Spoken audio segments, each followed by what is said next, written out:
ناظرین السلام علیکم۔ دیسی نسخے کی جانب سے ایک اور ویڈیو کے ساتھ آپ کی خدمت میں حاضر ہیں۔ ناظرین، یہ ویڈیو گاؤ زبان کے متعلق ہے۔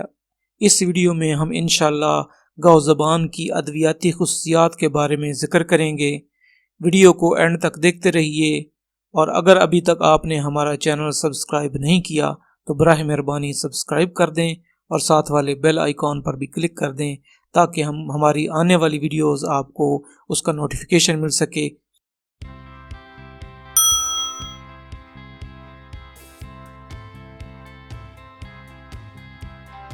گاؤ زبان کو نباتاتی زبان میں بوریگو افیشینلس کہتے ہیں، اور اس کا انگریزی نام بورج ہے، اور اس کی فیملی بوراجی نیسی ہے۔ عام طور پر اس کے پتے اور پھول استعمال ہوتے ہیں، لیکن اس کے بیجوں کا تیل بھی استعمال میں لایا جاتا ہے۔ اس کے پھول بڑے خوبصورت نیلے رنگ کے ہوتے ہیں اور بعض گلابی رنگ کے بھی دیکھے گئے ہیں۔ سبز گائے کی زبان کی طرح ناموار، جس کی وجہ سے گائے کی زبان کا نام دیا گیا تھا۔ اس کو سٹار فلاور کے نام سے منسوب کرتے ہیں۔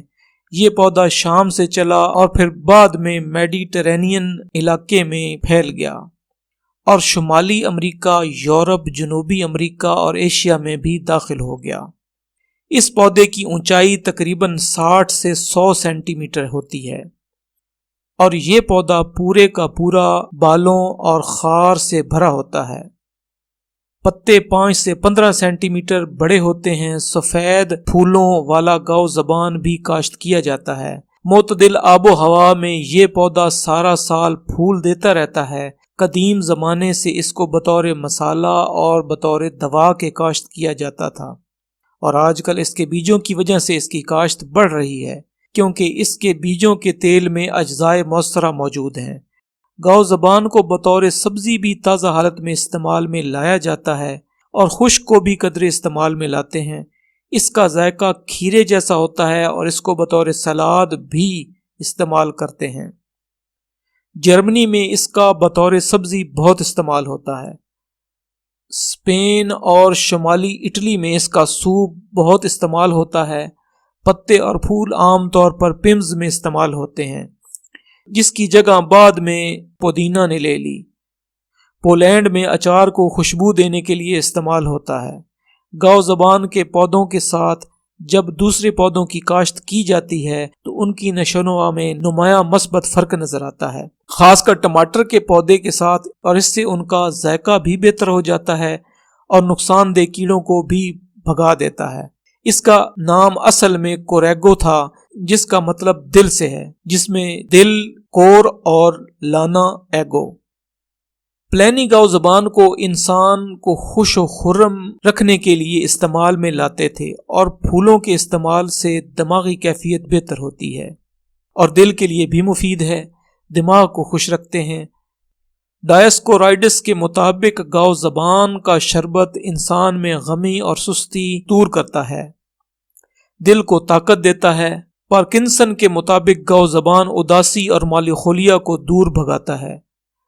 کپ پیپر نے اس پودے کو مہلک اور متعدی بخار، یرقان، گلے کی خرابی اور جوڑوں کے درد میں مفید گردانا ہے۔ گاؤ زبان کا جو شاندہ پلانے سے عورت میں دودھ کی مقدار بڑھ جاتی ہے۔ گاؤ زبان کے پتوں کو زیادہ حرارت میں خشک نہیں کیا جاتا، ورنہ ان کی ادویاتی خصوصیات بہت کم ہو جاتی ہیں، اور رنگ بھی چلا جاتا ہے۔ جس جگہ اسے خشک کیا جائے وہ جگہ بھی ہوادار ہونی ضروری ہے اور نمی والی بھی ہونی چاہیے۔ گاؤ زبان جس زمین میں بویا جائے اس کی پی ایچ 4.3 سے 8.5 کے درمیان ہونی چاہیے، اور زیادہ ترجیح 6 سے 7 کے درمیان پی ایچ کو دی جاتی ہے۔ گاؤ زبان کے پتوں اور پھولوں کو خشک حالت میں صفوف کر کے کیپسولز میں بھی استعمال کیا جاتا ہے۔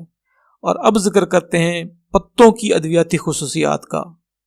لاکڑا کاکڑا نکلنے میں دشواری، گلے کی سوزش، مثانہ کی سوزش، پیشاب کی نالیوں کی سوزش، گردوں کی سوزش، پیشاب کی کمی، پیشاب کی نالیوں کی پتھری، خون میں نائٹروجنی مرکبات کی زیادتی، خون میں یورک ایسڈ کی زیادتی، بلڈ پریشر کی زیادتی، استسقاء، وزن میں زیادتی، زخم، خارش، جلد کی سوزش یا ایگزیما، پسینہ کی زیادتی، جراثیم کش، چکنائی پیدا کرنا، ہلکا پیشاب آور، مخرج بلغم، بخار ختم کرنا، مسہل، ہلکا سکون آور، چھاتی کے امراض، گردوں کے امراض، سوزش کے لیے تافے، ذہنی تناؤ، پھیپھڑوں کا انفیکشن، مخاطی جھلیوں کی سوزش، کھانسی کے لیے ٹھنڈ لگنا، مصفی خون، بخاروں سے متعلق امراض،